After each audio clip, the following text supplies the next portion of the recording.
Ya puede empezar. Muy bien. Buenas tardes.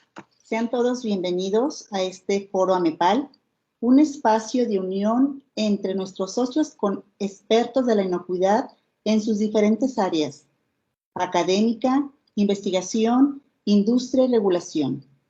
El objetivo de Foro AMEPAL es poner en contacto las experiencias y conocimientos de los expertos invitados cada último martes de mes y generar la interacción con nuestros socios. Bien, para poder ser más ágiles en este foro, les vamos a solicitar a todos los que están presentes apagar sus micrófonos y sus cámaras por respeto a nuestra conferencista. Y las preguntas podrán realizarlas a través del chat. Bien, pues tengo el gran honor de presentar y dar apertura a nuestra primera ponente de este año 2021 en el Foro AMEPAL, que es la doctora Montserrat Hernández Iturriaga. Daré un breve resumen de su extenso currículum. Ella es profesor investigador de la Universidad Autónoma de Querétaro desde el 2003 hasta la fecha, adscrita al Departamento de Investigación y Posgrado de Alimentos de la Facultad de Química. Su área de especialidad es la microbiología, la inocuidad microbiana y la microbiología predictiva de los alimentos. Actualmente es nivel 2 en el Sistema Nacional de Investigadores y cuenta con un reconocimiento al perfil deseable otorgado por PRODEP-CEP. Es egresada de la licenciatura en Químico-Farmacobiología de la Universidad Michoacana de San Nicolás de Hidalgo. Obtuvo el grado de maestro en Ciencia y Tecnología de los Alimentos en 1999, el doctorado en Ciencias de los Alimentos en 2003 en la Universidad Autónoma de Querétaro. Realizó una estancia postdoctoral y se especializó en la microbiología predictiva y en las evaluaciones de riesgo microbianos en alimentos.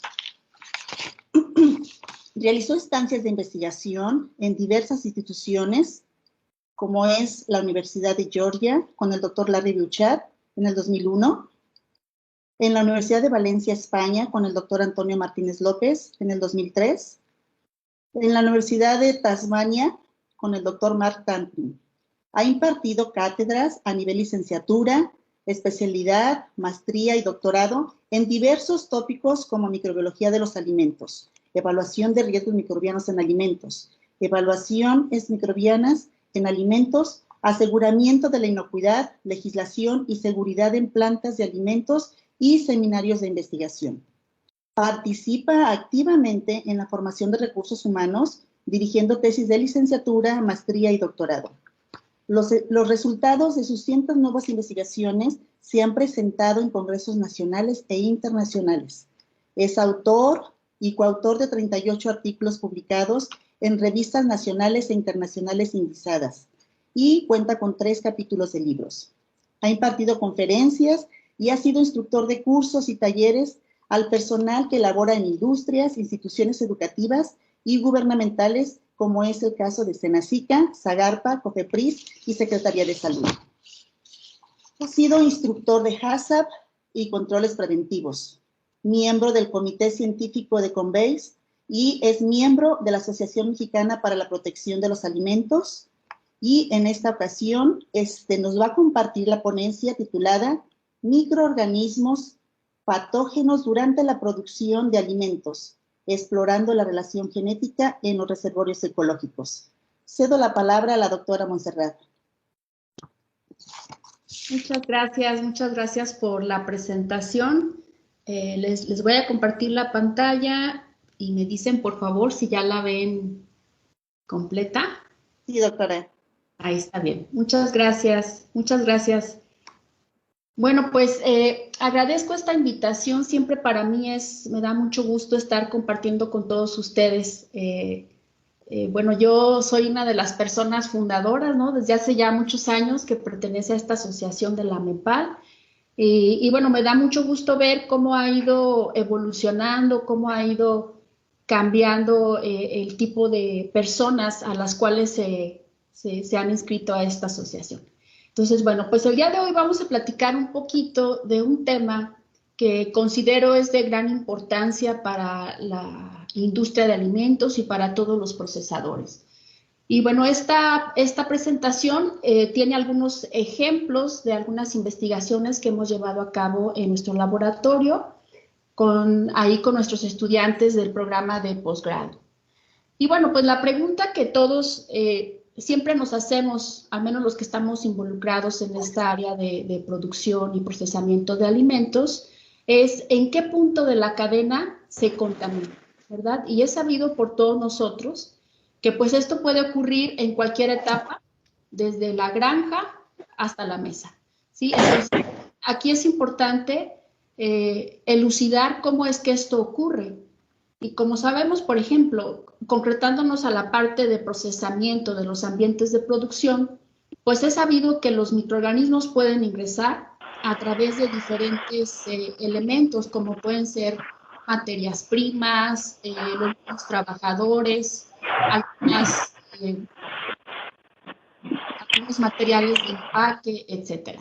Entonces, una vez que estos microorganismos ingresan a estos ambientes de procesamiento, pues van a estar expuestos a una serie de factores que, como todos sabemos, pues son de naturaleza extrínseca, aquellos que están en el entorno de producción, y aquellos que son propios de los alimentos que se están procesando y de las características de esos microorganismos. Ahora bien, estos comportamientos que van a tener los microorganismos dentro de los ambientes de producción, pues pueden llevarlos a ser microorganismos transitorios o microorganismos residentes.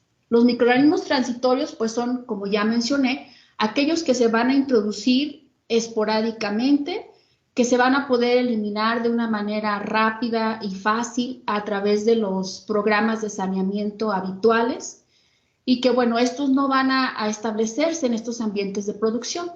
En contraste, estos microorganismos residentes, pues ingresan a la planta como microorganismos transitorios, pero ahí se van generando condiciones que van a hacer que permanezcan por largos periodos. Se ha reportado en numerosos casos que algunos microorganismos como Listeria monocitógenes llegan a prevalecer en estos ambientes de producción hasta por 10 o 15 años inclusive. Entonces, bueno, estos microorganismos residentes y la persistencia que puedan tener en estos ambientes de producción, pues se sabe que puede estar asociada a la formación de biopelículas, ¿verdad? Y esta formación de biopelículas, pues obedece a ciertas características que tienen los microorganismos. Y como estas biopelículas pues son estructuras muy complejas en las cuales se encuentran una diversidad de microorganismos, pues entre ellos pueden estar llevándose a cabo diferentes procesos de interacción. Entonces llegan a la empresa, se van a establecer, dependiendo de la naturaleza de la empresa, hay algunos tipos de microorganismos que se van a favorecer, por ejemplo, en ambientes húmedos, en algunos sitios que ya son ampliamente reconocidos como sitios protectores de las bacterias. Y bueno, esta interacción de estas comunidades microbianas pues puede llevarse a cabo, y recientemente se hace a través de métodos moleculares, ¿no? Del análisis de la composición de toda la comunidad microbiana. Se utilizan ya estas técnicas muy complejas, se hacen análisis que son ya mucho más específicos para ver quién favorece a qué microorganismo, bajo qué condiciones lo hace. Sin embargo, creo que es muy importante no descartar el uso de la microbiología tradicional, ¿sí? De los métodos tradicionales, ya que en conjunto, tanto los moleculares como los tradicionales, pues nos dan una amplia información que nos va a servir como herramientas para caracterizar estos sistemas tan complejos como son las comunidades microbianas que existen en los ambientes de procesamiento. Ahora bien, ¿qué objetivo tiene caracterizar estas interacciones de microorganismos? Pues podemos darle diferentes enfoques dependiendo de cuál sea el objetivo, ¿sí? Puede ser, por ejemplo, evaluar procesos o tratamientos que se aplican a los alimentos, ¿sí? Y ahí pues vamos a conocer cuál es el comportamiento de diferentes tipos de microorganismos y cómo se van a afectar en relación a los factores que estén prevaleciendo en torno a ese ambiente.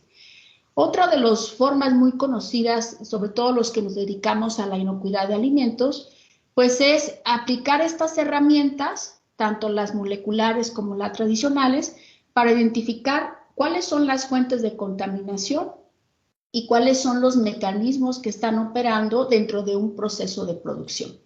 Bueno, y en ambos casos esto puede llevarse a cabo desde el campo hasta la mesa, ¿sí? Ahora vamos a revisar algunos de los ejemplos en donde hemos hecho uso de estos dos metodologías, las tradicionales y las moleculares. Y bueno, pues voy a empezar con un tema que es de mucha importancia aquí en nuestro país, que es la producción de alimentos artesanales. ¿Sí? Aquí en Querétaro es una zona en donde está tomando mucho auge la producción de quesos artesanales. Entonces, bueno, este proyecto no lo hicimos con los quesos que se elaboran aquí en Querétaro, pero sí lo llevamos a cabo con productores de Tabasco, ¿no? Que se dedican a la producción de queso de poro.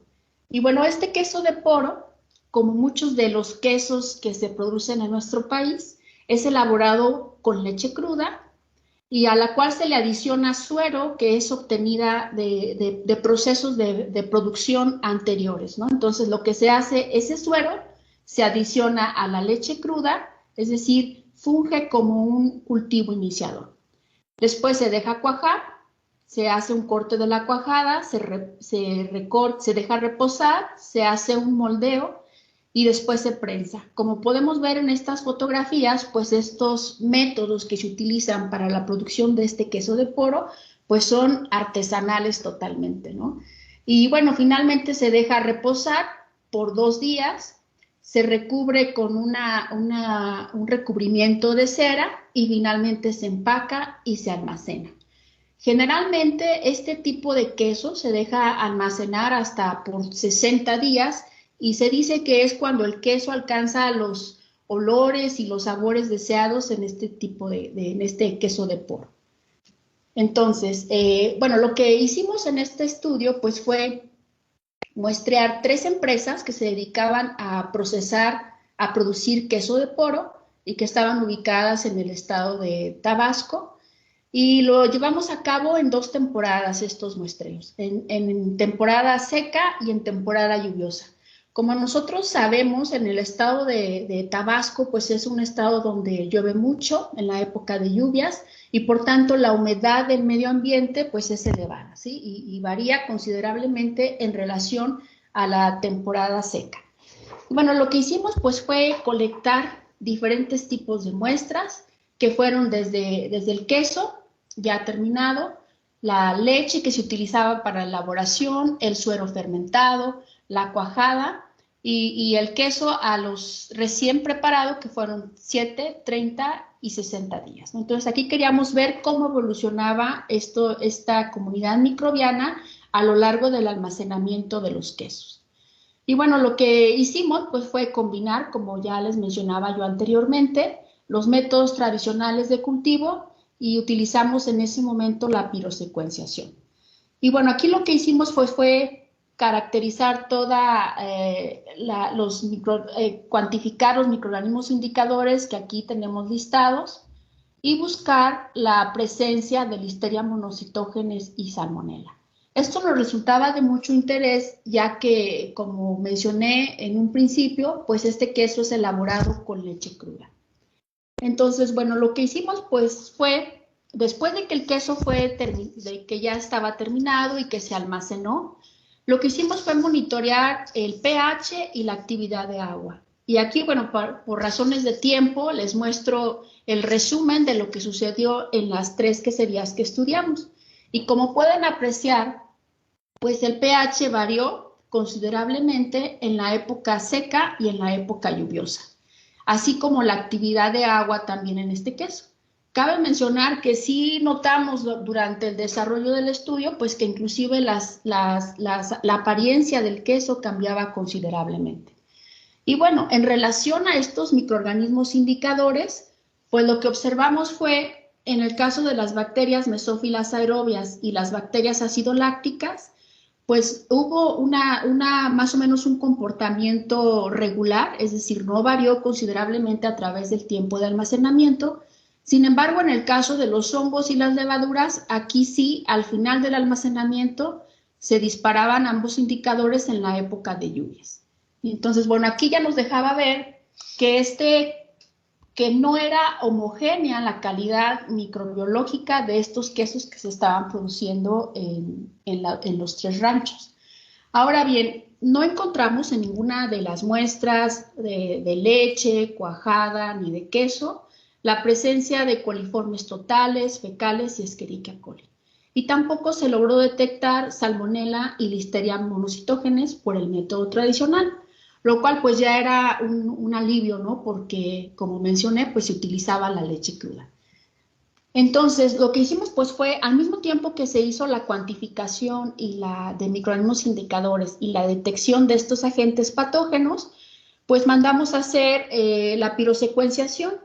Y aquí les muestro lo que ocurrió en los 3 ranchos, ¿sí? Aquí tenemos los diferentes géneros que se detectaron en el rancho 1, 2 y 3, y en la temporada húmeda, que tenemos aquí ubicada en la parte superior, perdón, en la temporada seca y en la temporada lluviosa. Y como podemos ver, y como era de esperarse, ¿verdad? En la leche cruda, pues encontramos una diversidad de microorganismos, donde esto ocurrió en los 3 ranchos, ¿verdad? En la leche cruda. Sin embargo, en el suero que se utilizaba como inóculo, ahí ya predominaban el género Streptococcus y el género Lactobacillus, que como sabemos, pues son 2 géneros que se utilizan o que están activamente, que participan de una manera activa en los procesos de fermentación. En la cuajada, pues ahí seguían estos 2 microorganismos. Y bueno, en el queso donde ya estaba almacenado, en el queso terminado a los 7 y a los 60 días, que únicamente fue cuando lo hicimos, aquí omitimos la muestra de los 30 días, podemos ver cómo prácticamente los géneros que estaban predominando era Streptococcus y Lactobacillus. Sin embargo, bueno, esto es muy interesante ver cómo estas comunidades microbianas se comportaban de diferente manera en los 3 ranchos. ¿Sí? Aquí vemos las proporciones en cada una de ellas. Y bueno, aquí también por estos métodos moleculares tampoco fue posible detectar la presencia de algún agente patógeno, salvo la presencia de Staphylococcus aureus. ¿Sí? Aquí lo vemos en este color moradito, estaba presente tanto en la leche cruda como en en la cuajada, ¿verdad? Entonces, bueno, aquí lo que quiero llamar la atención es que esta composición de la microbiota es muy heterogénea en los 3 ranchos y, bueno, pues puede estar asociada a todas estas prácticas que se ejecutan de manera diferente. Entonces, dando un seguimiento particular a estos 2 microorganismos que son los que participan y excluyendo al resto de la comunidad microbiana, pues podemos ver cómo tienen un comportamiento heterogéneo en ambas épocas, ¿sí? Y bueno, esto llamaba la atención porque uno de los objetivos finales de este proyecto pues era precisamente conocer cómo era esa dinámica de los microorganismos que podían considerarse como iniciadores, pues para poder diseñar un cultivo iniciador que se adicionara a la leche pasteurizada. Y bueno, a partir de este punto se hicieron diferentes estudios en los cuales se fue definiendo más estos posibles candidatos a los cultivos iniciadores. Sin embargo, era un proyecto muy extenso, otros grupos de investigación que trabajaban en el resto del país se dedicaron a estos resultados que nosotros obtuvimos, pues llevarlos a los productores, platicar con ellos y ver cómo podrían estandarizar todas estas prácticas durante la producción del queso de porro. Otro de los ejercicios que hicimos tratando de combinar tanto los métodos tradicionales como los métodos moleculares fue un proyecto que llevamos a cabo con una tequilera que está ubicada aquí en el estado de Guanajuato. Entonces, bueno, ahí lo que hicimos fue ir caracterizando cómo evolucionaban estas comunidades microbianas en los tanques de recepción y en los tanques de fermentación. Entonces se hizo este estudio durante 2 años, que fue en el 2015 y en el 2016, y lo que hacíamos pues era colectar jugo de agave en estos 2 puntos y nos íbamos al laboratorio y propiciábamos una fermentación espontánea dentro del laboratorio. En el 2015, en total se colectaron 10 muestras de estos tanques de fermentaciones y en el 2016 se hicieron 17 fermentaciones, para dar un total de 17, ¿sí? En cada una de estas fermentaciones, pues se fue siguiendo la evolución de las comunidades microbianas por métodos tradicionales y pues por una secuenciación también de toda la comunidad microbiana que estaba ahí presente. Entonces, para fines prácticos, aquí les voy a mostrar tres de las curvas de fermentación que obtuvimos durante el proyecto.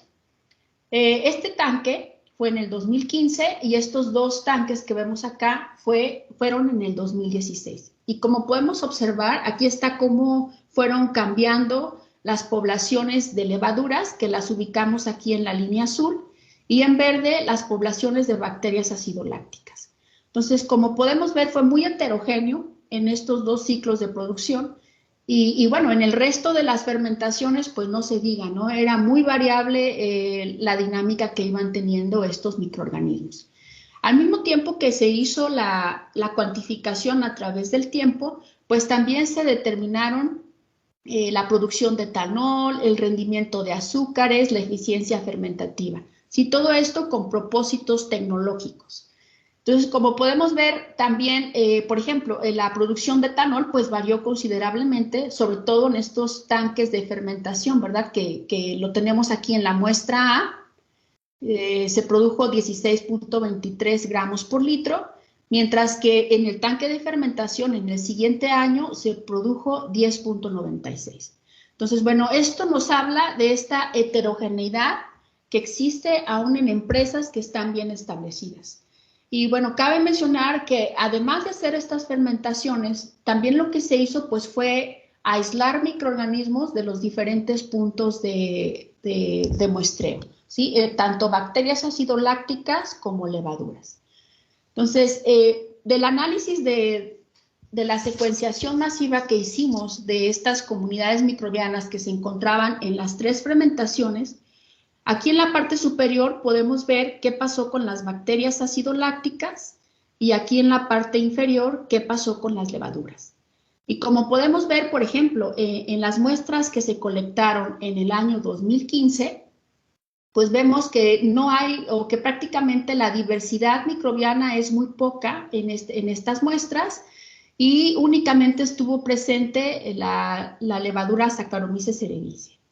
Mientras que en los tanques de recepción del siguiente año, es decir, del 2016, aquí podemos observar la gran diversidad de microorganismos que se encontraron, ¿sí? Y que fueron cambiando también a través del tiempo de fermentación.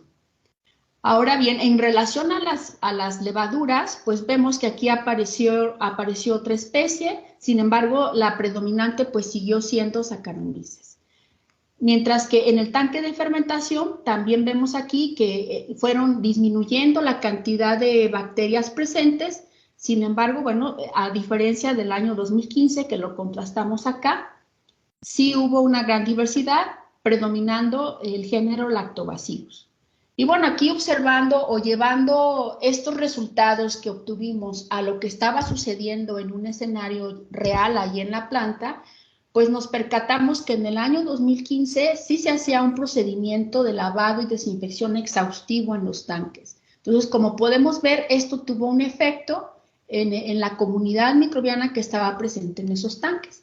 Sin embargo, ya en el siguiente año, pues ese lavado no fue tan exhaustivo. En algunos casos simplemente se llevaba a cabo un enjuague y bueno, esto repercutió considerablemente en el tipo de microorganismos. Y cabe destacar, bueno, que aquí se encuentran algunas bacterias que pueden estar presentes de manera natural en el ambiente. Y bueno, estos tanques, sobre todo los tanques de recepción, pues están generalmente abiertos, así que esta contaminación puede ingresar fácilmente. Entonces, bueno, esto nos habla de cómo en algunos casos, por ejemplo, aquí en el año 2015, el hecho de que encontremos solo una especie de levaduras, pues nos habla de que esta especie predomina en ese ambiente se instala probablemente en estos tanques de fermentación y permanece estable, ¿sí? No dando pie a que otros microorganismos puedan establecerse.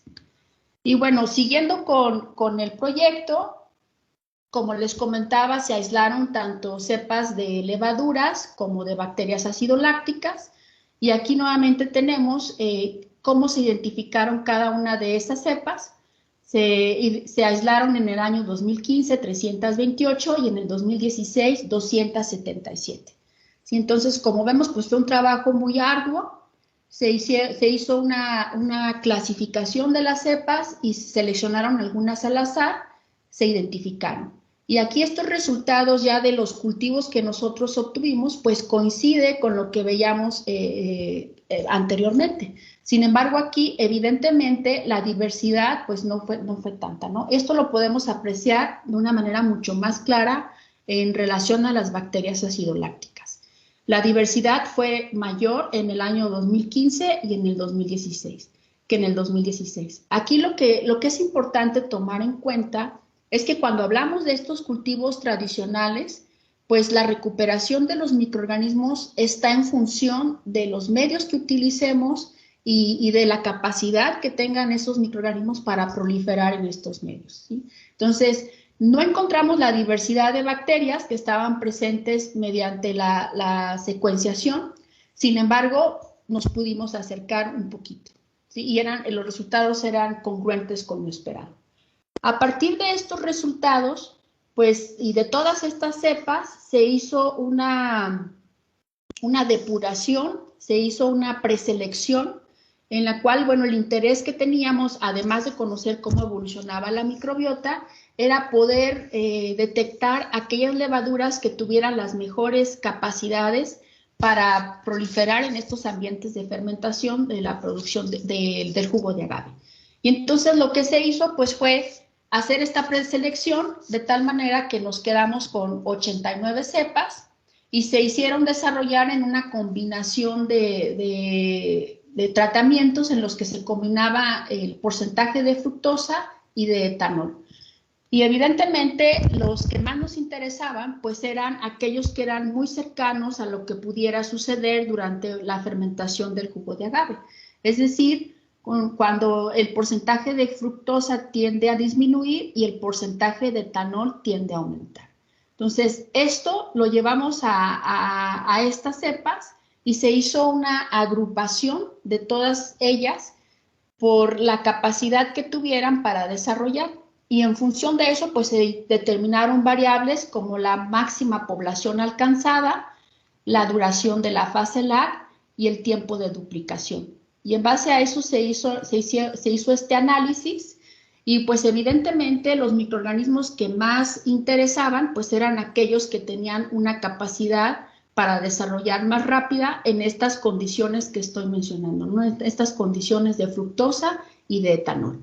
Entonces, dentro de este grupo todavía se hizo una selección de aquellos microorganismos que tenían una capacidad de desarrollo mucho mayor y que lo hacían de una manera más rápida.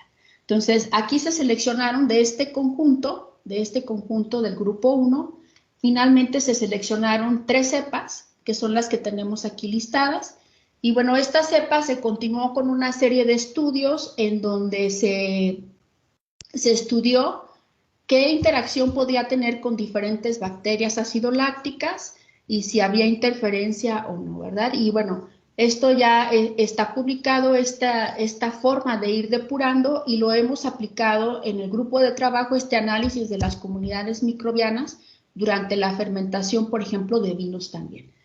Entonces, bueno, hasta aquí hemos visto estos 2 ejemplos de cómo saber qué tipo de microorganismos se van estableciendo en un ambiente de producción pueden ser utilizados con un potencial tecnológico y cómo puede influir toda esta microbiota que está presente y que puede albergarse eventualmente ahí. Entonces, ahora bien, en relación a qué ocurre con la presencia de agentes patógenos en los ambientes de producción, en este caso de los cultivos de jitomate, pues este estudio se hizo hace algunos años ya con colegas muy queridos Y bueno, aquí lo que se hizo pues fue estudiar el impacto que tenía la presencia de dos fenómenos ambientales, ¿no? Uno que era un fenómeno de inundación, esto ocurrió aquí en Querétaro, y la presencia de animales silvestres dentro de estos invernaderos. Y bueno, también lo que se hizo pues fue colectar diferentes materiales que estaban en los invernaderos, que fueron desde jitomates, algunos charcos que se formaban dentro de los pasillos de cultivo, el suelo, zapatos de trabajo de los trabajadores, así como de uso personal. Y bueno, en el caso de la presencia de estos animales silvestres, pues cuando se pudo, se colectaron heces de estos animales. Y aquí podemos observar cómo la presencia de salmonela pues se fue incrementando cuando el fenómeno tanto de la inundación como de la presencia de animales silvestres estaba en su apogeo, ¿sí? Y aquí también se cuantificó Escherichia coli como un indicador de contaminación fecal. Entonces podemos ver claramente cómo antes de que ocurriera este fenómeno de inundación, pues la prevalencia de salmonela era relativamente baja, de 1.8%. Cuando ocurrió la inundación, pues no pudimos entrar a muestrear, así que aquí solamente se colectaron 4 jitomates, pero bueno, esto no es representativo. Sin embargo, después de que ya pudimos entrar a los invernaderos, aquí sí se detectó la prevalencia de salmonela en un 9.4%. Y bueno, algo interesante es que a pesar de que durante el fenómeno de la inundación se colectaron solamente 4 muestras, pues en 2 de ellas sí se pudo detectar la presencia de Escherichia coli. ¿Sí? Y bueno, aumentó también considerablemente después de que ya había pasado este fenómeno. Y esto es muy interesante porque en los alrededores de donde estaban ubicados estos invernaderos solía haber, no sé si sigue existiendo, pero solía haber granjas de pollo. Y entonces estos resultados fueron interesantes porque aunque se sabe que se tiene que cuidar los ambientes que estén rodeando a nuestra empresa, pues aquí se pudo demostrar cómo el fenómeno de la inundación puede arrastrar esta contaminación hacia los interiores de los invernaderos. Y algo similar ocurrió, no fue en la misma época en la que ocurrió la inundación, sin embargo sí se empezó a observar que dentro de los invernaderos de pronto empezaron a aparecer heces de animales, ¿sí? Y aquí, bueno, se empezaron a monitorear y se vio claramente, ¿verdad?, el aumento tanto de la prevalencia de Escherichia coli y en el caso de los jitomates, pues el aumento de la prevalencia del patógeno, así como de la presencia de Escherichia coli. Entonces aquí claramente estos dos fenómenos fueron ilustrativos, ¿sí? Sobre todo para el personal que laboraba en ese momento dentro de los sistemas de producción. Bueno, y lo que se hizo, además de saber si estaban o no presentes la salmonela en los diferentes materiales, pues se aislaron las cepas y se procedió a identificar los diferentes serotipos que estaban presentes. Y aquí se encontraron el serotipo Montevideo, un serogrupo F que no se pudo identificar y lo denominaron como F, y el serotipo Newport. Entonces podemos ver cómo eran la distribución de estos pulsotipos en los diferentes cepas colectadas a partir de las muestras en ambos, tanto en la inundación como en la presencia de animales. Y podemos observar cómo, en el caso de cuando estaban presentes estos animales silvestres, el predominio del serotipo Montevideo pues, fue abismal, ¿no? Estaba en 55 de las cepas que se colectaron, mientras que se encontraba también en 19 de las muestras de las heces que se colectaron dentro de los invernaderos. Y aquí cabe mencionar que este serotipo, el Montevideo, ha sido frecuentemente involucrado en brotes asociados al consumo de jitomate. Entonces está claro que este serotipo pues posee ciertas características que le hacen prevalecer en estos ambientes de producción y en particular en este alimento.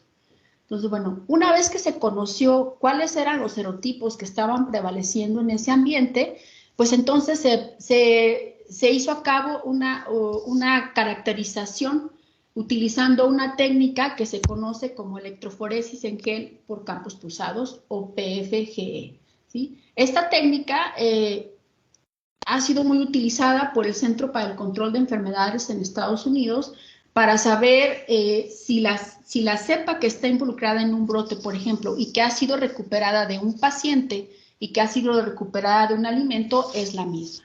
¿Sí? Aquí lo que se hace pues es obtener ese material genético, someterlo a enzimas de corte, obtener esos fragmentos y obtener un perfil de bandeo. Entonces aquí nuevamente podemos observar que el pulsotipo C, ¿sí? Que era el que estaba predominando tanto en las muestras de los animales, en la presencia de animales silvestres, tanto en las muestras de tomate, así como en las heces. ¿Sí? Y bueno, estos podemos aquí observar claramente cómo hubo otros pulsotipos que se detectaron en las diferentes muestras, sin embargo, bueno, no tenían un predominio en ese ambiente. Entonces, aquí podemos estar hablando de lo que yo mencionaba en un inicio de la charla, de estos microorganismos transitorios, es decir, llegan a través de diferentes materiales, pero no se establecen dentro de esos ambientes de producción. En contraste, hay algunos que sí pueden estar ahí ubicándose, ¿verdad?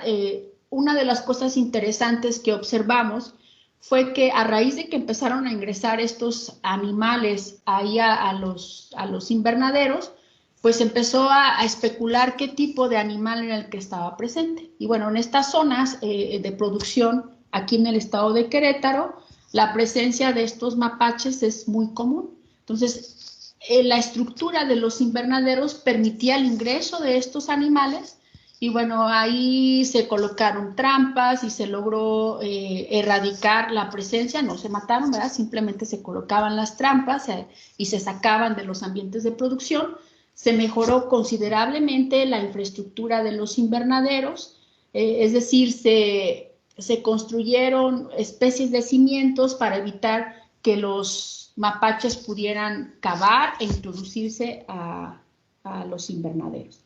Entonces, bueno, este ejemplo fue muy ilustrativo porque finalmente se pudo demostrar con datos científicos la importancia que tiene el prevenir el ingreso de la contaminación con agentes patógenos, ¿no? Y aún como siendo un ambiente tan expuesto a diferentes factores como lo es un invernadero, pues pueden establecerse estos microorganismos patógenos como la salmonela. Y bueno, a partir de este estudio se hicieron otras investigaciones en donde se logró elucidar, ¿verdad?, cómo se distribuía la salmonela dentro de la planta, ¿sí? Es decir, si iba variando la presencia de salmonela en la parte baja de la planta, en la parte media y en la parte superior. Y bueno, se hicieron otro tipo de investigaciones de cómo se distribuía, por ejemplo, en las soluciones hidropónicas, si era capaces de sobrevivir o no estas cepas de salmonela. Y bueno, otra investigación que estuvimos haciendo por un tiempo prolongado con productores de la región, pues fue ver cómo se distribuía la contaminación. En este caso, el patógeno que era de interés era Listeria monocytogenes. Y como es sabido por todos, pues este microorganismo posee ciertas características que hace que prevalezca o que persista en estos ambientes de producción de alimentos. ¿Sí? Aquí ya pasamos a un escenario diferente. En el caso anterior estábamos hablando de un ambiente, de un invernadero, sin embargo acá ya es una planta de procesamiento. Y bueno, como sabemos la mayoría de los que estamos acá, este microorganismo es capaz de multiplicarse en temperaturas de refrigeración.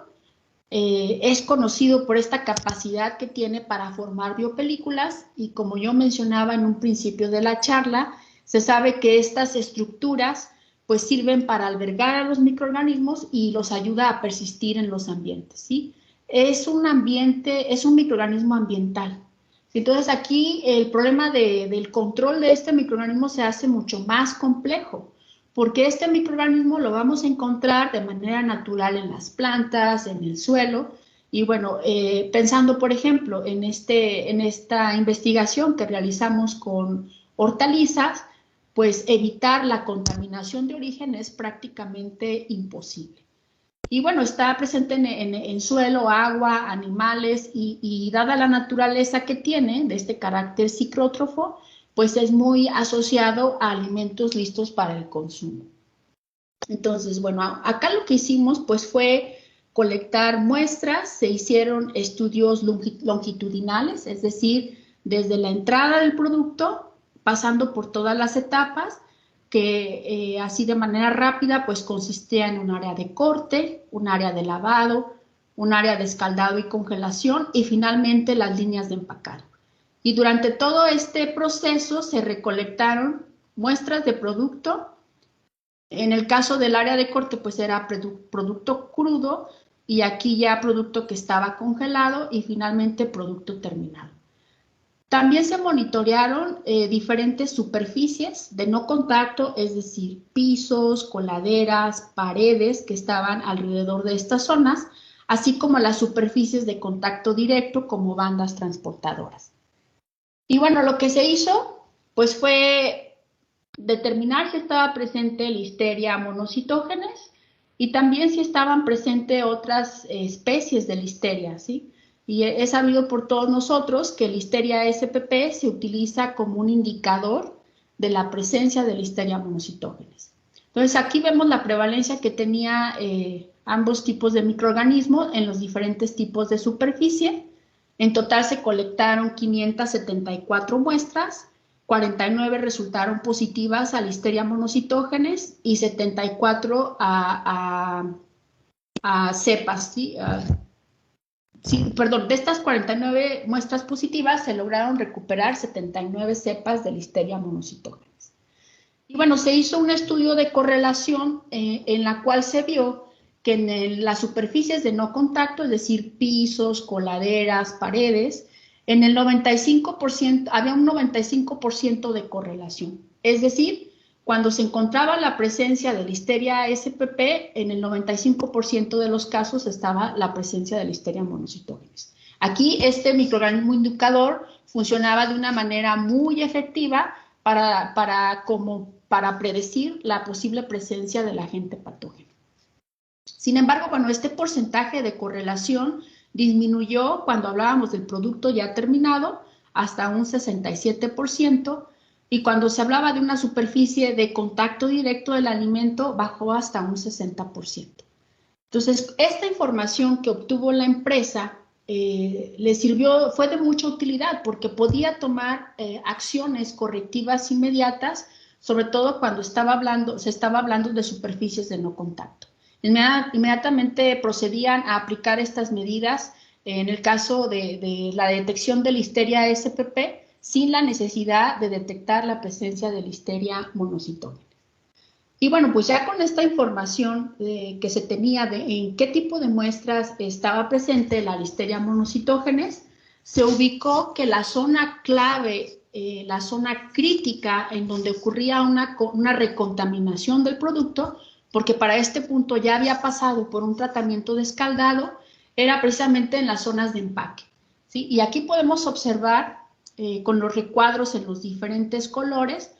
Por ejemplo, aquí en la zona de empaque se logró detectar Listeria monocytogenes en el piso de estas áreas donde estaban, ¿sí? Aquí lo que sucedía era que había una serie de cajas muy grandes con los diferentes productos congelados, se pasaban por unas bandas transportadoras y se iban empacando y finalmente, bueno, ya salían hacia el almacén. Y bueno, en relación a las superficies de contacto directo, pues por aquí se encontró en algunas palas que se utilizaban para mover el producto y vemos cómo sorpresivamente esta prevalencia del patógeno pues fue aumentando a medida que el producto se iba moviendo a través de las líneas de empaque, ¿sí? Hasta el final, la prevalencia ya en el producto aumentó de 0.49, que estaba en esta zona en donde aún no estaban empacados, y al empaque individual hasta un 5.36. Entonces, claramente algo estaba sucediendo en esta zona de empacado. Y bueno, continuamos con esta técnica que utilizamos en el caso de los invernaderos. Nuevamente volvimos a aplicar la electroforesis en gel por campos pulsados. Y bueno, lo que ubicamos fue que había presente 11 pulsotipos, ¿sí? Y los denominamos como de la A a la K. Y aquí tenemos los números de muestreos que como les mencionaba, se hicieron muestreos longitudinales, es decir, en 6 ocasiones se visitó el ambiente de producción y se colectaron muestras desde el principio hasta el final. Y podemos ver que el pulsotipo que prácticamente se encontró en todos los muestreos, pues fue este pulsotipo B, teniendo una prevalencia de 64%. Sin embargo, otros pulsotipos como el C, el D y el E se consideraron clonas de este pulsotipo B. Es decir, la diferencia en el perfil de bandeo que presentaba este pulsotipo B únicamente fue de 1 o 2 bandas y por tanto se asume que estos pulsotipos también son similares al pulsotipo B. Entonces, para fines prácticos, la suma de estos tres, del C, D y E, fue de 9.8 para dar un total de prevalencia de este pulsotipo del 73.8%. Entonces, como podemos ver, aquí claramente estaba ocurriendo algo con estas cepas de Listeria monocitógenes que tenían este pulsotipo. Y bueno, ya con esta información, lo que se hizo pues fue irnos otra vez a esta línea de procesamiento y ver en dónde estaban ubicados los diferentes pulsotipos. Y nuevamente podemos apreciar que la distribución, tanto en las zonas, ¿verdad?, en las superficies de no contacto que están aquí marcadas en rojo, así como las superficies de contacto que están marcadas en amarillo, y la superficie y los productos en las diferentes etapas de procesamiento.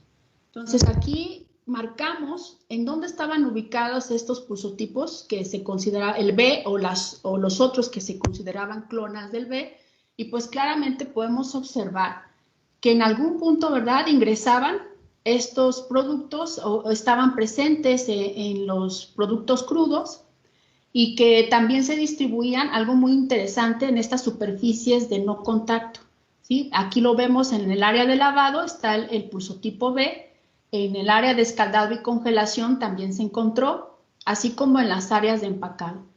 Y bueno, en las superficies de contacto directo con el alimento, pues también se ubicaron, así como en el producto terminado.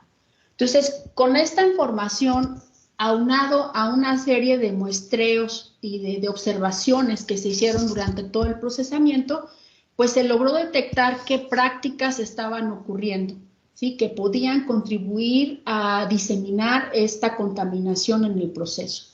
Entonces, bueno, se llegó a la conclusión que la parte, o sea, que los reservorios de este microorganismo de Listeria monocitógenes, pues estaban en coladeras, tanto del área de lavado y desinfección, así como en el área de procesamiento.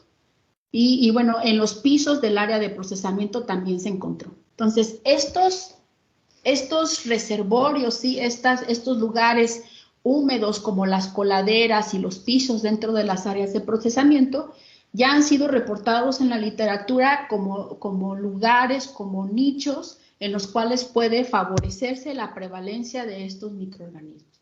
Entonces, bueno, además se hicieron una serie de estudios en donde claramente se pudo demostrar que estos microorganismos, que estas cepas tenían una capacidad de formar biopelículas, ¿sí? Algunas de ellas eran una capacidad exacerbada, otras no tanto. Entonces, aquí la conclusión es que están presentes y que, como mencioné en un principio, la presencia de estas biopelículas dentro de las áreas de procesamiento, pues es un punto crítico, sí, es algo que puede detonar el establecerse ahí.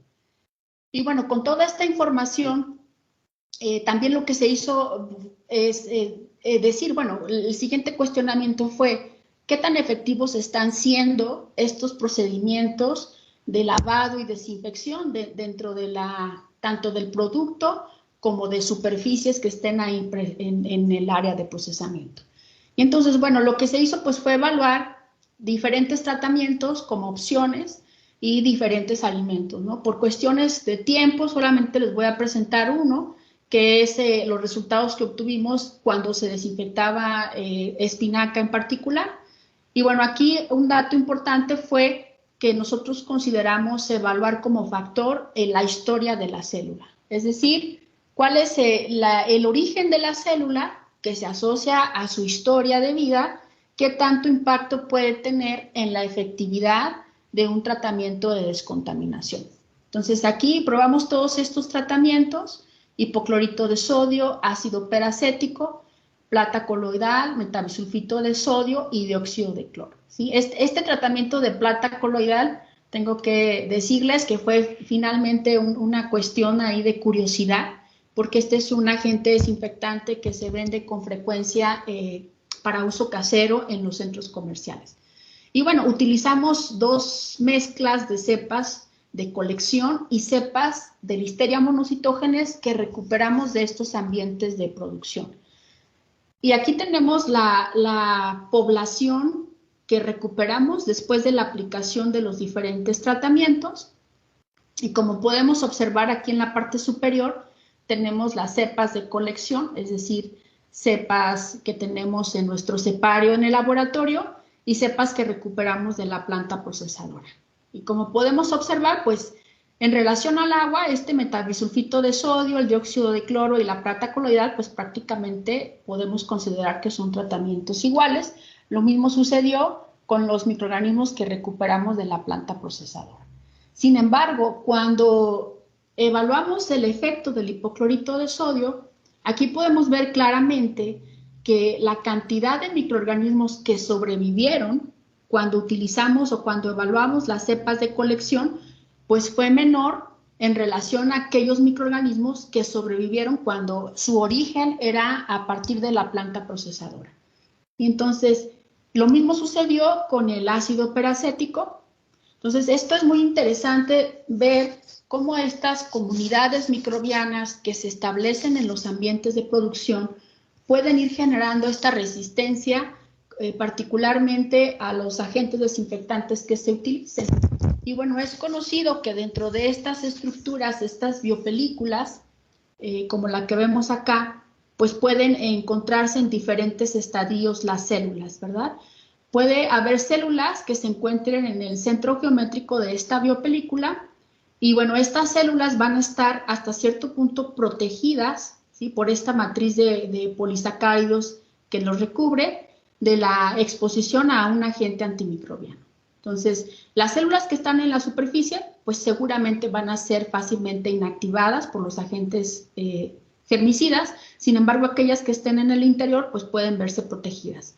Y de esta manera, los microorganismos van generando estos mecanismos de resistencia a los agentes germicidas.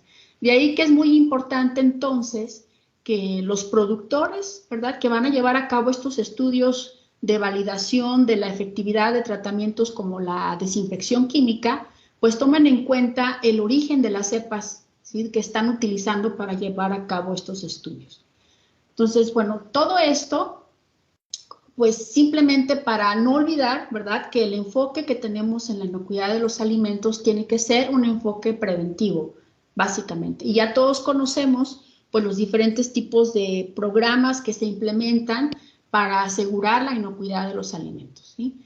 Sin embargo, bueno, aquí el objetivo sería llevar este escenario desde el campo hasta la mesa, ¿no?, como decimos en el área de inocuidad.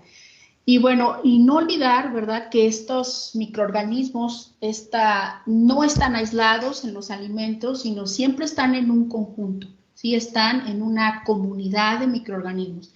Y que así como nosotros los humanos vamos interactuando y vamos estableciendo redes, así los microorganismos dentro de los ambientes de procesamiento también. Entonces, bueno, finalmente aquí les dejo mis datos de contacto. Está el correo de laboratorio y mi correo particular. En este laboratorio, que es el Laboratorio para la Evaluación y Control de Riesgos Microbianos en Alimentos, pues hemos estado trabajando para obtener las acreditaciones, ¿sí? En eso seguimos. Actualmente ya tenemos una certificación ISO 9001-2015 y bueno, pues tuvimos que recurrir a estos esquemas, dado que como les mostré, pues trabajamos mucho con productores y procesadores y uno de los requisitos que ellos quieren es pues precisamente que tengamos estos certificaciones y acreditaciones pues para poder darles la certeza de cómo estamos trabajando. Y bueno, pues finalmente quiero compartirles que estamos ahí en la Universidad Autónoma de Querétaro y que tenemos programas de posgrado, tanto de especialidad hay una especialidad en inocuidad de alimentos y este programa es totalmente en línea. Tiene una duración de 1 año y bueno, tenemos los programas de maestría y de doctorado que ya tienen un corte científico totalmente y estos, bueno, sí son programas que se cursan de manera presencial. Bueno, al menos se cursaban, ¿verdad? Hasta hace 1 año. Entonces, aquí está, ya pueden encontrar las convocatorias abiertas en las páginas de internet, ahí de la Facultad de Química, en el portal de la universidad. Bueno, pues con esto termino mi presentación. Muchas gracias, doctora. Muy interesante la temática, los ejemplos que nos acaba de impartir. Mientras se escriben otras preguntas, yo tengo aquí algunas dudas. Por ejemplo, en el primer experimento de poblaciones con levaduras durante la fermentación, muy interesante cómo los cambios que hubo en la dinámica de estas levaduras. En el 2015, cómo se manifestaron los lactobacilos principalmente, el comportamiento. Sin embargo, en el 2016 hubo una gran diversidad de diferentes tipos de microorganismos. Usted comentaba que una razón era el lavado que habían hecho del tanque, pero ¿qué otros factores podrían haber sido atribuidos a que hicieran esos cambios o tanta manifestación de esa dinámica de microorganismos? Bueno, como comentaba, una de las prácticas que detectamos ciertamente fueron estos procedimientos de lavado.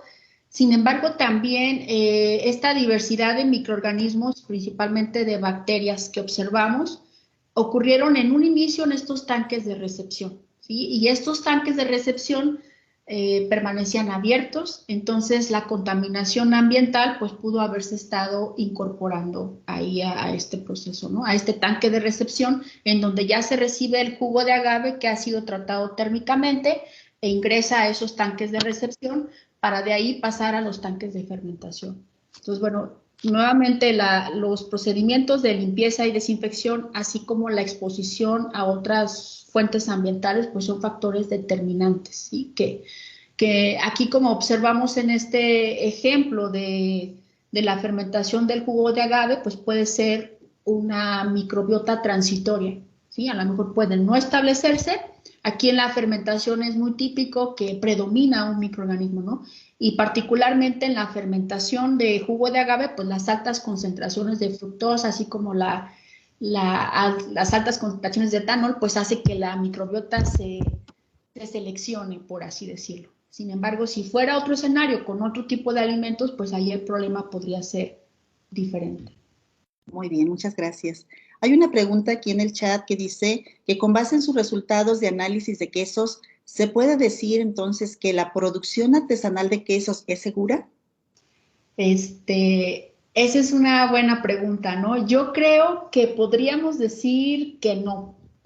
Como observamos, tanto los valores de pH, así como de actividad de agua, fueron muy heterogéneos, ¿sí? Fueron heterogéneos en los 3 ranchos y además dentro de cada rancho cambiaron en la época de producción, si era época lluviosa o era época de sequía, entre comillas, ¿no? Considerando que Tabasco es un ambiente muy húmedo, a pesar de que es temporada seca. Entonces, no es garantía, puede funcionar, si esto se repitiera en el mismo escenario. Sin embargo, como vimos, la oportunidad del ingreso de esta microbiota transitoria pues puede ocurrir en cualquier punto, ¿no? Desde la leche cruda, así como todos estos moldes en donde se ponen los quesos, se deja a temperatura ambiente, en ambientes poco controlados. Entonces, yo creo que sí tendría que trabajarse mucho con los productores. No es garantía, ¿no? A lo mejor, ¿qué tal si ingresa un patógeno ya en un punto final del queso? Además, bueno, no es un queso madurado como tal, ¿sí? No, porque sale a la venta desde los 7 días. Entonces, ahí hay que tener cuidado, ¿no? A lo mejor a los 60 días, pues sí es más seguro, pero no podríamos decir lo mismo antes. Entonces, yo creo que hay que trabajar mucho con los productores, ¿no? ¿Cómo hacerle? De hecho, este proyecto tenía esa intención. ¿Cómo no quitarle lo artesanal, pero sí introducir estas prácticas que nosotros conocemos, ¿no? A este proceso artesanal. Muy bien, muchas gracias. Tenemos otra pregunta. Ajá. Sí, que con las experiencias que mostró de los análisis de microbiota, ¿considera que este tipo de análisis se vayan a incorporar a los análisis microbiológicos que lleva la empresa? Pues depende de la empresa, ¿sí? Ahí hay que ver, por ejemplo, bueno, ahorita ya estamos hablando del análisis del genoma completo, ¿no? De todo lo que está ahí, que son caros, resultan caros. Sin embargo, por ejemplo, herramientas como la electroforesis en gel por campos cruzados, que si bien no nos da toda la información que nos puede dar una secuenciación masiva, sí nos da mucha información que la podemos aterrizar de una manera práctica.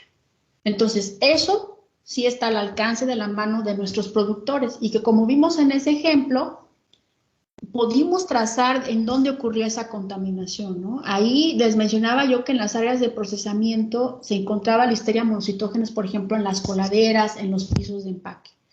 Y constantemente ocurría que cuando íbamos a visitarlos, pues al inicio éramos extraños, ¿verdad? Ahí, pues, ¿quiénes son? Entonces, todos somos humanos y cuando vemos a un extraño, pues nos comportamos muy bien. Pero a medida de que ya fuimos siendo familiares en el entorno, pues la gente actuaba con naturaleza. Y sí llegamos a observar algunas prácticas, por ejemplo, el uso de palas que utilizaban para mover el producto dentro de para distribuir homogéneamente el producto en las bandas procesadoras. De pronto pues se les caía al piso y lo recogían y no lo lavaban, ¿no? Entonces, si el nicho ecológico estaba ahí en la coladera o en el piso, eso era una manera de distribuir la contaminación. Entonces, yo creo que la secuenciación masiva, pues sí es todavía muy caro, pero las otras herramientas pueden ser de gran utilidad. Muy bien, muchas gracias. Tenemos más preguntas. Esta pregunta es de Samantha. Dice, ¿el reservorio de microorganismos existentes en la mayoría de las industrias es de donde se obtiene la mayor participación de patógenos añadidos al producto final? Esa es la primera pregunta que hace. Y la segunda dice, ¿y qué otros factores se atribuyen a la resistencia de prevalencia de microorganismos? Ok, o sea, a ver si entendí bien, es como si existe un reservorio en la empresa y eso puede incorporarse en el producto final, ¿verdad? A partir de un reservorio. Sí, yo creo que ese es un gran problema, ¿no? Y que lo vemos constantemente con otras empresas en las que hemos trabajado validando tratamientos térmicos, otro tipo de tratamientos de descontaminación. Y con frecuencia resulta que existen tratamientos, por ejemplo, como el escaldado o la deshidratación, que si bien no fueron diseñados para inactivar a los microorganismos, con ciertos ajustes nos sirve muy bien como un PCC, ¿no? Como un punto crítico de control dentro de ese procesamiento. Y justo lo que mencionan, ahí se forman estos nichos ecológicos, por ejemplo, en picadoras que están subsecuentes a estos tratamientos térmicos, y que recuerdo una anécdota de una empresa que tenían trataban térmicamente su producto y luego se sometía a un proceso de picado. Y entonces, pues, íbamos monitoreando así en la línea de procesamiento, como les platiqué, y salía del tratamiento térmico sin ningún microorganismo, ¿no? Y luego pasaba por esa picadora y salía con microorganismos. Entonces lo logramos detectar porque dijimos, aquí es el punto de contaminación. Entonces, bueno, pues vamos a ver el procesamiento, el de lavado y desinfección. Pues lleguen a las 6 de la mañana cuando hacen el lavado antes de arrancar. Pues ya vamos, ¿no? Y nos quedamos ahí todo el día viendo qué pasaba a medio turno, al final del turno. Y al principio del día todo bien, pero a mitad de turno, o sea, hacia mediodía, veíamos que esa picadora simplemente se le aplicaba agua. Y decíamos, bueno, pues, ¿qué está pasando aquí? ¿Por qué no la lavan? No, pues es que es muy complicado, tenemos 30 minutos para lavar y desinfectar y no nos alcanza el tiempo para desarmar. Entonces, pues bueno, ahí ubicamos y ahí lo que se sugirió, pues algo tienen que hacer para eliminar esto, ¿verdad? Porque aquí es en donde está ocurriendo. Entonces, justo en ese equipo se propició la formación de biopelículas, seguramente la creación de un nicho ecológico que distribuía la contaminación ya después de que había pasado por este tratamiento térmico. Entonces, sí, eso ocurre con frecuencia. Muchas gracias. Hay otra pregunta que coincide, que me llegó por WhatsApp y llegó también aquí en el chat. Dice, es similar. Dice, en el caso de los jitomates, ¿no se llegó a asociar a un patógeno a un reservorio de insectos. Acá me preguntaban específicamente de moscas. Fíjate, creo, eso es bien interesante. No lo presento, pero sí con estos resultados que obtuvimos, pues se logró, se continuaron con otros estudios. Entonces, lo que hacían en estos invernaderos, utilizaban abejorros para fertilizar las plantas. Entonces, compraban las cajitas con los abejorros, las colocaban y cuando era el tiempo de fertilización, pues abrían las puertitas y salían los abejorros. Entonces, lo que observamos fue que los abejorros se paraban a tomar agua en los charcos en los cuales habíamos detectado salmonela. ¿Sí? Entonces, no pudimos seguir como el flujo de la contaminación, pero eso nos hace pensar que si bien no son moscas, los mismos abejorros en las patas pueden vehiculizar la salmonela a las plantas, ¿no? Y eventualmente, pues sería muy interesante ver si eso se distribuye hasta el fruto. Entonces, sí puede ser a través de los insectos también. Sí, sí, increíble, ¿verdad? Pero es muy interesante todo el seguimiento. De hecho, hay varios proyectos que me ha tocado escuchar relacionados con este rastreo de patógenos, principalmente de salmonela, y es muy similar, de hecho, hasta en animales silvestres como son las iguanas, que es muy común encontrar una especie en particular de ellas. Bien, no sé si existe alguna otra pregunta, deje reviso, aquí no. No sé, el doctor Ernesto quería preguntar algo, perdón. ¿Cantú? ¿No? No, gracias. Perdón, pensé que había salido para preguntar algo. Muy bien. Bueno, ya no, hasta ahorita ya no tenemos preguntas. Muy interesante la temática y pues tenemos mucho que realizar y de investigar en conjunto, en trabajos para poder resolver. Y esto de la microbiología predictiva, pues ahorita ha sido algo muy interesante y qué bueno que están trabajando con eso. Hay una pregunta, ¿puedo hacerla? Acaban de anotarla. Rodrigo Navarro dice, ¿no existe algún tratamiento que inhiba la formación de biopelículas? Bueno, aquí se dice una vez que se forman es muy difícil eliminarlas, ¿no? Sí he sabido de que hay algunos detergentes que contienen enzimas, por ejemplo, y que ayudan a la degradación de las biopelículas, ¿no? De los polímeros que se forman. Sin embargo, aquí la clave sería prevenir, ¿no? Y nos regresamos a las buenas prácticas de manufactura, no hay de otra, o sea, mantener esta mentalidad de prevención. Muy bien, muchas gracias. Pues muchísimas gracias por esta excelente ponencia. Esperamos que continuemos con otros experimentos que ustedes tienen muchísimas investigaciones para que nos estén manifestando y exponiendo sus temáticas en estos foros. Le voy a ceder la palabra a nuestro presidente de la MEPAL, al doctor Raúl Ávila Sosa. Por favor, doctor.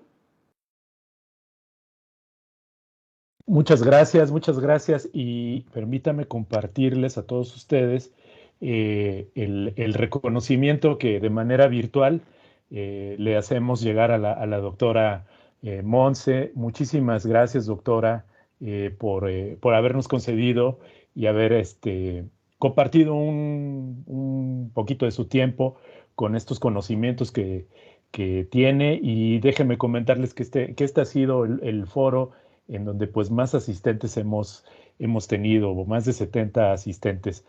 Muchísimas gracias, doctora, como siempre, y queremos que para usted, que AMEPAL siempre esté ayudando y siempre esté colaborando con usted, con su maravilloso equipo de trabajo. Muchísimas gracias, doctora. No, pues al contrario, yo agradezco infinitamente la oportunidad de estar acá compartiendo algo de lo que hacemos, ¿no? Y sobre todo, bueno, si hay gente de la industria que nos esté acompañando aquí y así como los estudiantes, creo que es muy importante vincularnos con el conocimiento científico, ¿sí? Y cómo llevar este conocimiento científico a la solución de problemas prácticos. Creo que nuestro país es algo que lo requiere. Sí, algo Claro. por muy sencillo que parezca, ¿no? Y que a lo mejor si vamos a un país desarrollado, pues eso ya pasó a la historia. Pero creo que acá este tipo de problemas son los que tenemos que abordar y que tenemos nosotros que, como formadores de personas, de profesionistas, pues invitarlos a que encuentren estas áreas de oportunidad, ¿no? Entonces, pues muchas gracias por eso, por esta oportunidad de estar aquí charlando un poquito de cómo acercamos la ciencia a la producción, ¿no? Claro, y es una magnífica oportunidad para que puedan contactar con ustedes aquellos productores y gente que estuvo muy interesados en la plática para poder establecer, ¿por qué no?, un buen contacto de relación, que eso sirva para nosotros este trabajo que estamos haciendo de AMEPAL. Finalmente, antes de despedir la sesión, los quiero invitar a que si los que sean nuestros socios y necesiten su constancia de asistencia, se anoten por favor en el chat, anoten su nombre para que en la semana les podamos mandar la constancia de asistencia. Y pues les doy, y muchas gracias por haber inaugurado este año con nosotros, doctora, de nuevo, este año de Foros AMEPAL, que esperamos puedan seguir adelante, y vamos a seguir con el esfuerzo de seguir programando a mucha gente. Quienes están prendiendo su cámara, pues es parte del comité directivo, nuestra vicepresidenta Maritere Jiménez, el doctor Cantú, que es nuestro secretario, Mónica, que también está aquí como vocal, Luzbi, que es nuestra vocal también, Lalo Lucero, que también es nuestro vocal, y Emma Mani, que es nuestra tesorera, nuestro primer foro AMEPAL, y vamos a tener muy buena mano con usted, doctora. Muchísimas gracias a todos.